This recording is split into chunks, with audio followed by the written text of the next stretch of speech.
Which part is in the internal gear pump act as A seal. അത് താഴെ പറയുന്ന gear പമ്പുകളുടെ internal ഭാഗങ്ങൾ ഏതാണ് ഒരു സീല് പോലെ ആക്ട് ചെയ്യുന്നത്? Gears, gasket, sealing ring, crescent shaped spacer. നമ്മൾ ഇതിന്റെ തൊട്ട് മുന്നത്തെ വീഡിയോ കണ്ടവർക്ക് അറിയാൻ പറ്റും. നമ്മൾ ഇന്റേണൽ ഗിയർ പമ്പിനെയും എക്സ്റ്റേണൽ ഗിയർ പമ്പിനെയും കുറിച്ച് നമ്മൾ പറഞ്ഞിട്ടുണ്ടായിരുന്നു അല്ലേ? അതിന്റെ ഫ്ലോവും അതിന്റെ ഫിഗറൊക്കെ കാണിച്ചിട്ട് തന്നെ നമ്മൾ എന്ത് ചെയ്തിട്ടുണ്ടായിരുന്നു, എക്സ്പ്ലെയിൻ ചെയ്തിട്ടുണ്ടായിരുന്നു.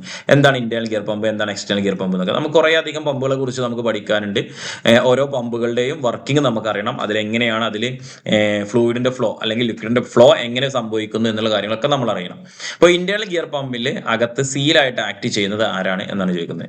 സോ ഇവിടെ ഞാനൊരു ഇന്റേണൽ ഗിയർ പമ്പിന്റെ ഫിഗർ കൊടുത്തിട്ടുണ്ട്. ഇവിടെ നിങ്ങൾക്ക് ഇതിലൊരു ഇൻലെറ്റ് പോർട്ട് കാണാൻ പറ്റും, അതേപോലെ ഔട്ട്ലെറ്റ് പോർട്ട് ആണ്. ഇൻലെറ്റ് പോർട്ടിലൂടെ കയറുന്ന ഫ്ലൂയിഡിനെ ഈ പുറത്തുള്ള ഔട്ടർ എക്സ്റ്റേണൽ സ്പർ ഗിയർ എന്ന് വേണമെങ്കിൽ പറയാം അല്ലെ, എക്സ്റ്റേണൽ ഗിയർ ആണ്. ഇതിന്റെ അകത്തൊരു ഇന്റേണൽ ഗിയർ ഉണ്ട്, ചെറിയൊരു ഗിയർ, ഇന്റേണൽ ഗിയർ ഉണ്ട്. ഈ രണ്ട് ഗിയറുകൾക്ക് ഇടയിലൂടെയാണ് ഈ ഫ്ലൂയിഡിനെ കടത്തി വിട്ടിട്ടാണ് നമ്മൾ എന്ത് ചെയ്യുന്നത്, ഹൈ പ്രഷറൈസ് ചെയ്തിട്ട് ഔട്ട്ലെറ്റ് പോർട്ടിലൂടെ പുറത്തോട്ട് എക്സിറ്റ് ചെയ്യുന്നത്. സോ ഇതിന്റെ അകത്താണ് നമുക്ക് ഇവിടെ ഈ ഒരു ഷേപ്പിനാണ് നമ്മൾ പറയുന്നത് ക്രസന്റ് ഷേപ്പ്, അല്ലെങ്കിൽ ആ പാർട്ടിനാണ് നമ്മൾ പറയുന്നത് ക്രസന്റ് ഷേപ്ഡ് സീൽ അല്ലെങ്കിൽ ക്രസന്റ് ഷേപ്ഡ് സ്പേസർ എന്ന് വേണമെന്നുണ്ടെങ്കിൽ പറയാറുണ്ട് അല്ലെ. അപ്പൊ ഇവിടെ ഇത് എന്താണ് ചെയ്യുന്നത്, ഇതിലോട്ടുള്ള വരുന്ന ഇൻലെറ്റ് പോർട്ടിലോട്ട് വരുന്ന ഈ ഒരു പോർട്ടിലൂടെ ഇങ്ങോട്ട് കയറുന്ന ഫ്ലൂയിഡിനെ എന്ത് ചെയ്യുന്നു, ബാക്ക് പോകാതെ തടഞ്ഞു നിർത്തുന്നതൊക്കെ ഈ സീലാണ്. അതേപോലെ തന്നെ ഇവിടെ പ്രഷർ ആവശ്യമായിട്ടുള്ള ഈ ഒരു പ്രഷറൈസ്ഡ് റീജിയൻ ക്രിയേറ്റ് ചെയ്യുന്നതും ഈ ക്രസന്റ് ഷേപ്ഡ് സീൽ തന്നെയാണ്. സോ ഇതാണ് അപ്പൊ നമ്മളുടെ ആൻസർ വരിക ഈ ക്രസന്റ് ഷേപ്ഡ് സീലായിരിക്കും അല്ലെ. The crescent shaped spacer fits between the inner and outer gears. Inner ഗിയേഴ്സിനും ഔട്ടർ ഗിയേഴ്സിനും ഇടയിലാണ് ക്രസന്റ് ഷേപ്ഡ് സ്പേസർ ഫിറ്റ് ചെയ്യുന്നത്.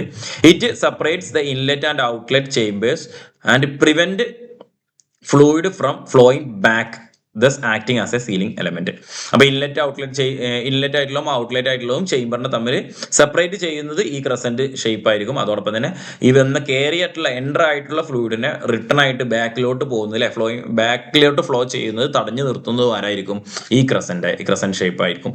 സോ അതാണ് നമ്മൾ എന്ത് പറയുന്നത്, ഈ ക്രസന്റ് ഷേപ്ഡ് സ്പേസറിനെ കുറിച്ച് പറയുന്നത്. സോ അതിന്റെ ആൻസർ എന്ന് പറയുന്നത് ഓപ്ഷൻ ഡി ആയിരിക്കും, ക്രസന്റ് ഷേപ്ഡ് സ്പേസർ ആണ് ഇതിന്റെ കറക്റ്റ് ആയിട്ടുള്ള ആൻസർ വരിക.